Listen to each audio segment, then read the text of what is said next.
time where their current jobs becoming automated or redundant, and all these are issues that our employment. Hiyo for always being our partner in this court.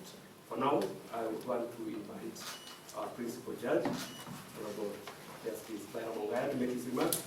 And there's precedence in the region in our constitution, if our constitution is anything to go by. As such, the Employment Labor Relations Code must be operate.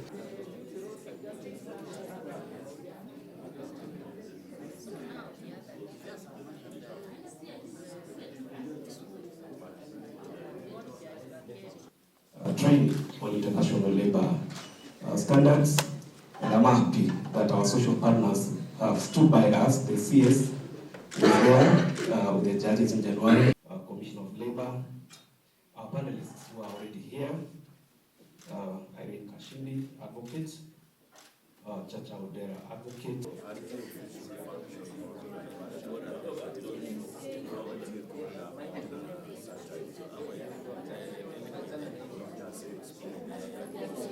The evolving landscape of labor relations and strategies on how we can collectively navigate the challenges and opportunities that lie ahead. And relate to the law that promotes the rights and interests of workers that continue facing threats from all borders. So the creation of the court is what?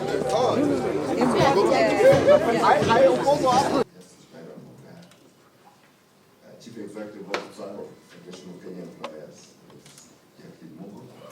distinguished guests, ladies and gentlemen, good morning. Good morning. Promoting ethics and integrity and resourcing the Employment Labor Relations Court, we can collectively advance the cause of social justice and labor rights. Thank you very much. Social protection and collective bargaining rights for all workers regardless of their employment status. Moreover, as custodians of justice, we must On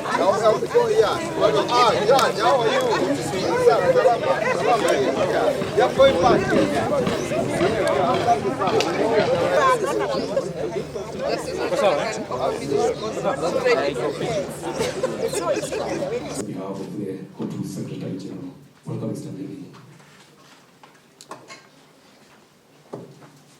Partner within the Judiciary, that is the Court of Appeal.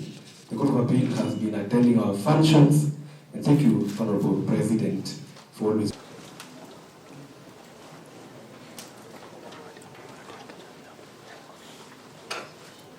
Judiciary is not in any capacity able to enter into any agreement with the executive, especially in a matter that is before court.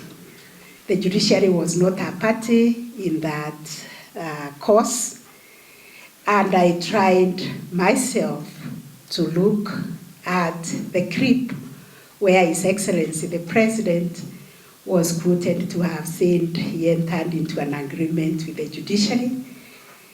I'm a judge, I'm not a communication expert, but all I could say or deduce from that conversation is that it was taken out of context or there was misinterpretation, because what His Excellency was saying is that he agreed with the judgment of the court that gave directions on what needed to be done to create a framework on how to administer the housing levy. And what he was telling Kenyans is that the executive has complied with the directions given in the judgment to come up with a framework, which is the Housing Levy Act. I would like to assure Kenyans is that the judiciary was not a party in that matter. The judiciary was discharging our function of determining a dispute which was before us. We are independent, we are impartial, we were not parties to the case, therefore we had no capacity or local standard, as they call it, to enter into an agreement with the executive. Thank you. In the first half of 2023-2024 financial year, this court posted a rate clearance of 166% of the cases that were resolved. This was really commendable because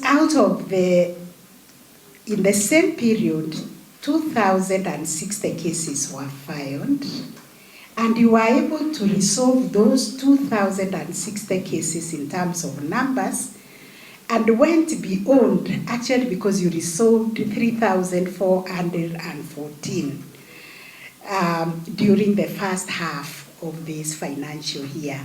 I would be remiss of me to conclude without addressing the question of the proposed constitutional amendment that seeks to merge the two special rights courts of equal status with the High Court.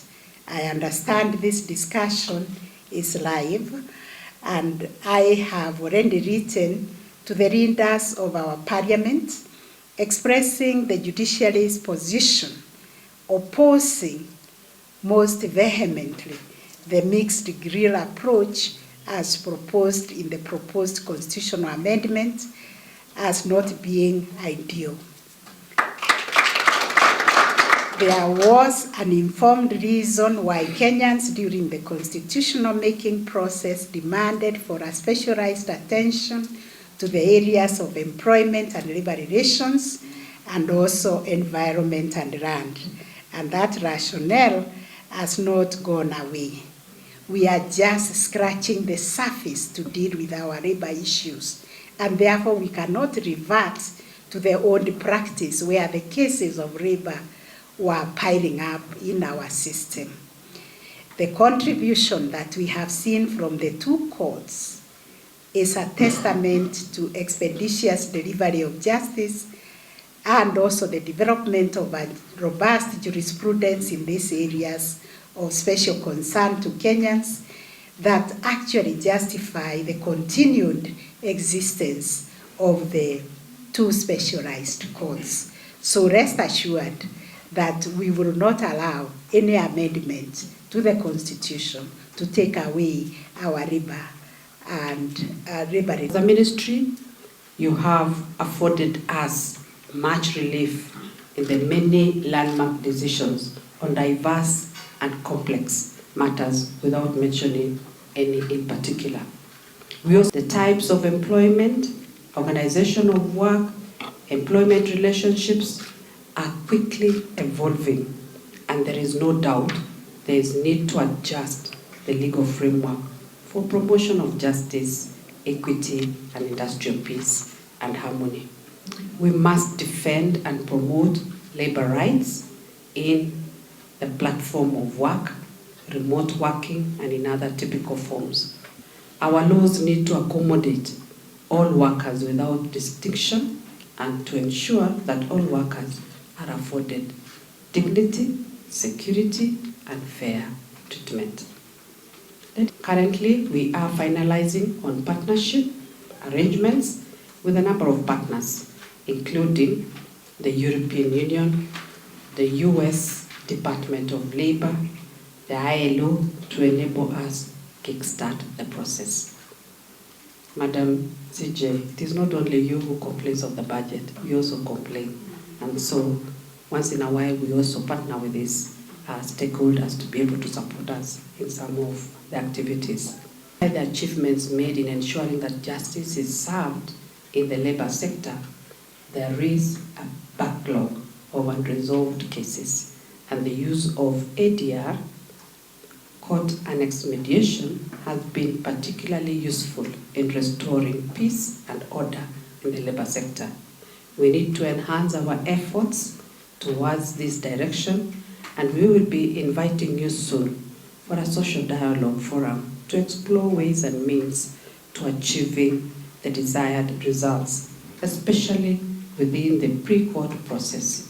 It is imperative that we address the existing hurdles urgently to ensure that citizens are not denied their constitutional right to access justice. Over a period during the financial year 2023-2024, July to December 2023 only, the caseload statistics report that I looked at showed that the court, that is my court, the Court of Appeal, had 8,443 pending civil appeals.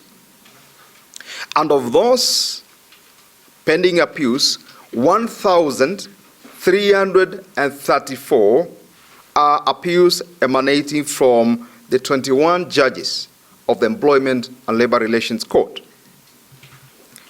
From Nairobi alone,